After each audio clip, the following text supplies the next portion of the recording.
Kondisi pandemi seperti ini pastinya bukan harapan semua orang, termasuk aku, mahasiswa tingkat 2 di salah satu kampus di Bandung.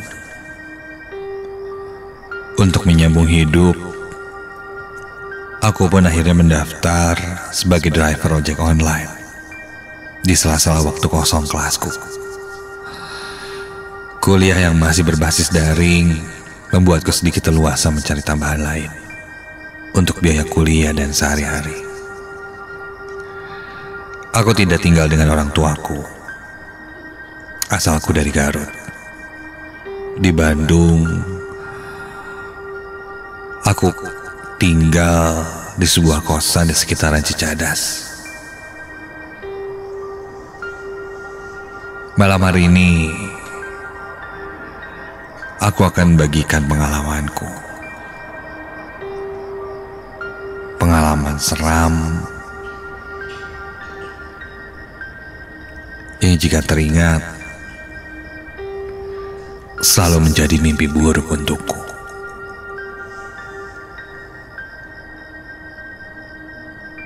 Singkat cerita, sudah 2 minggu aku menjadi driver ojek online.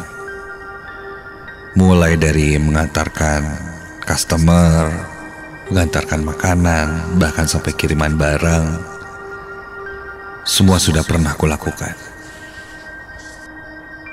Hingga sampailah pada hari itu, aku mendapatkan order mengantarkan barang dari Jalan Bengawan ke sebuah komplek di sekitaran Bandung Barat.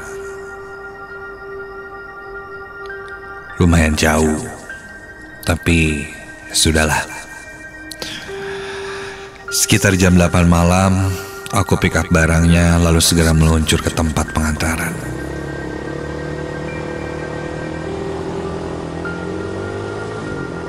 Jalanan terbilang sepi, ditambah tadi sore hujan cukup besar di sekitaran Bandung,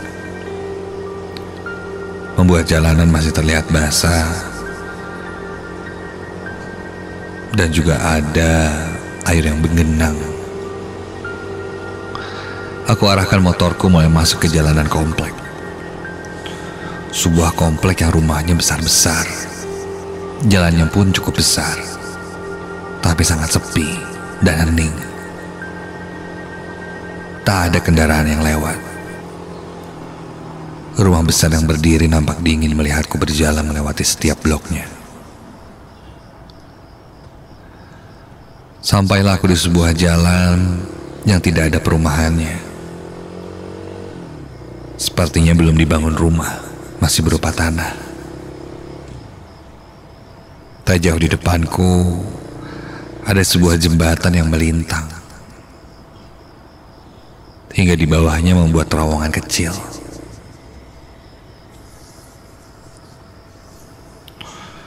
Motorku melaju perlahan melewati terowongan itu. Ketika aku lewati terowongan itu,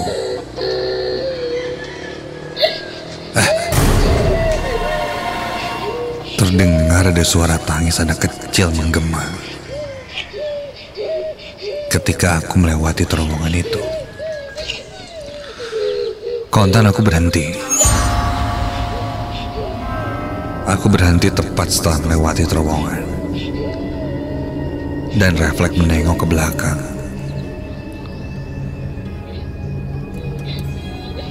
Dan benar saja,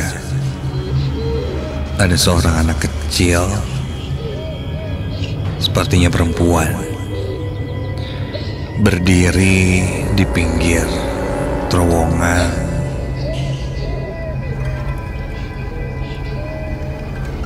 sambil membelakangiku. Rambutnya panjang sepinggang dan tangannya terlihat menutup wajahnya. Karena gelap di dalam terowongan itu, aku tidak begitu jelas melihatnya. Dari kejauhan, aku coba memanggilnya. Dek? Dek? Adik kenapa? Dek? Begitu tanyaku. Dan ketika aku baru mau turun dari motor,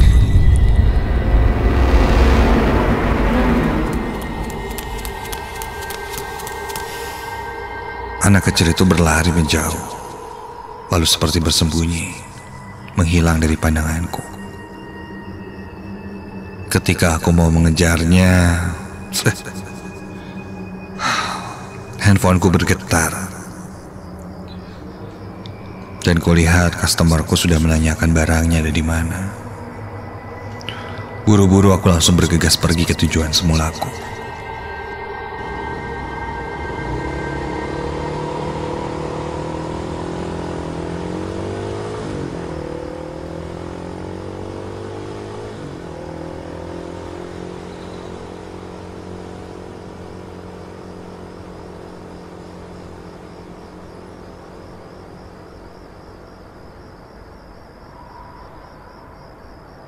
Barang pun selesai aku antarkan.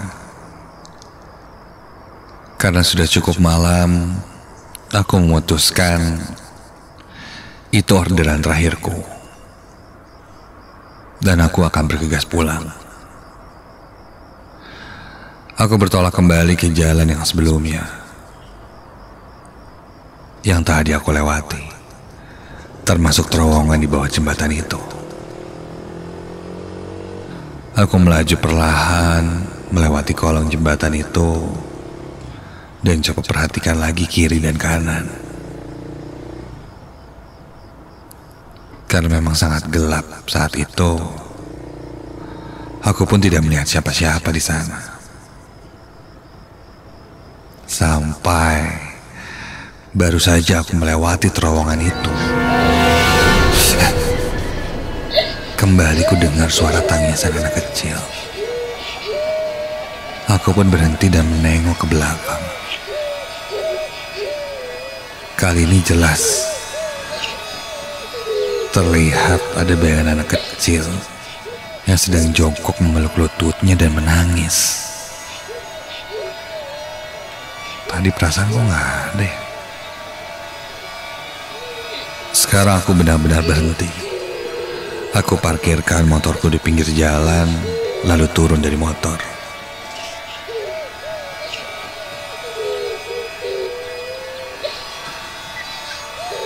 Mulai berjalan masuk ke terowongan di bawah jembatan dan mendekati anak kecil yang menangis itu.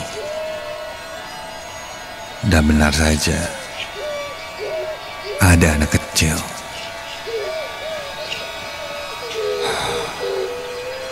Kulitnya agak gelap dan kotor, seperti ada lumpur kering di kulitnya. Rambutnya panjang terurai. Wajahnya tidak terlihat karena menunduk tertutup lututnya yang dirangkul kedua tangannya. Adek, kenapa nangis? Kamu sendirian?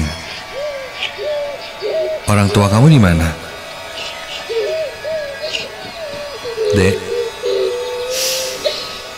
kamu tersesat ya? Anterin pulang ya. Rumah kamu di mana? Dek.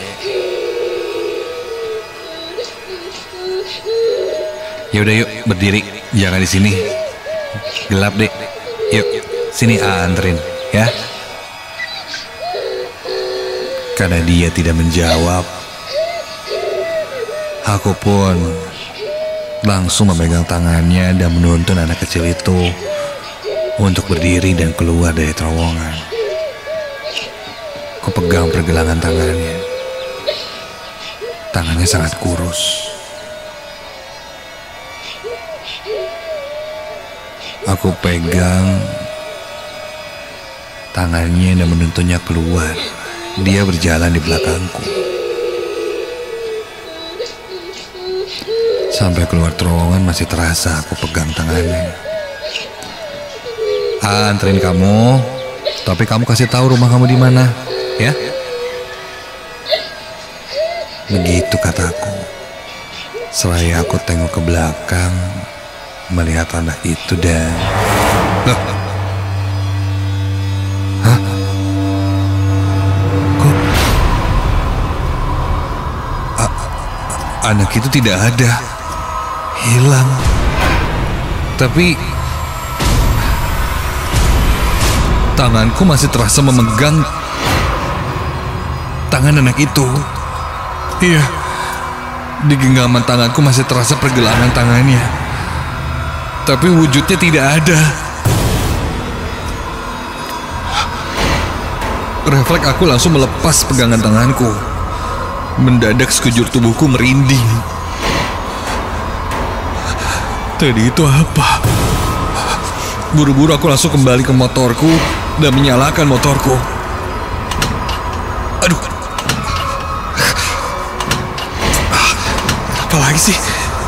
Motorku susah menyala. Tidak biasanya. Aku coba selah terus motorku tapi tetap tidak menyala.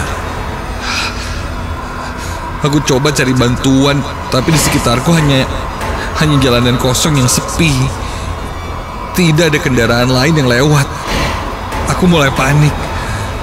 Jantungku berdegup kencang. Keringat dingin mulai bercucuran. Dan tiba-tiba itu terdengar suara tertawa anak kecil seperti berlarian di belakangku. Ketika aku lihat ke belakang tidak ada apa-apa. Dan tiba-tiba ada sesuatu yang memegang betis kakiku. Dan ketika aku lihat, nampak sesosok anak kecil memegang kakiku. Bukan anak kecil.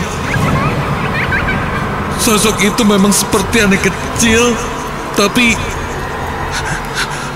mempunyai wajah yang mengerikan. Bola matanya besar berwarna merah, giginya menyeringai bertaring kecil, dan rambutnya panjang sampai ke pinggang. Kulitnya gelap, hampir hitam legam dan dengan tekstur kotor seperti penuh lumpur kering di sekujur tubuhnya.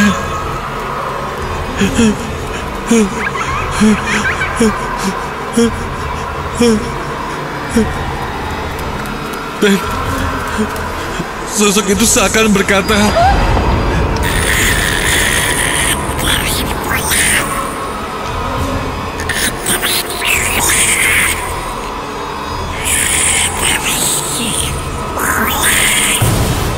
sosok itu terus meminta aku mengantarnya pulang. Tanpa pikir panjang aku berlari sekencang-kencangnya menjauhi sosok itu. Aku terus berlari, terus sampai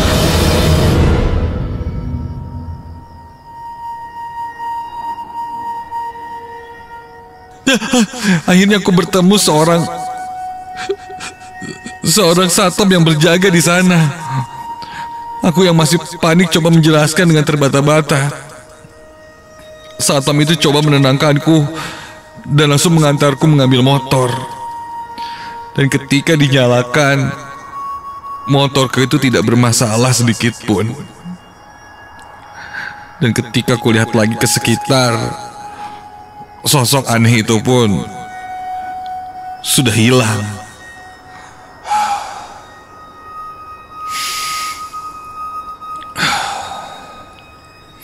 Aku pun mampir dulu ke pos satpam di sana dan menceritakan apa yang kulihat. Bapak satpam itu pun tersenyum dan bilang bahwa itu sudah biasa. Sosok itu muncul di kolong jembatan. Katanya sih itu bukan anak kecil, tapi sosok makhluk yang kadang memang terlihat seperti anak perempuan yang masih kecil. Dan jika lewat lagi ke kolong jembatan itu dan mendengar suara anak kecil, katanya jangan pernah menengok ke belakang, karena pasti akan diganggu oleh sosok itu.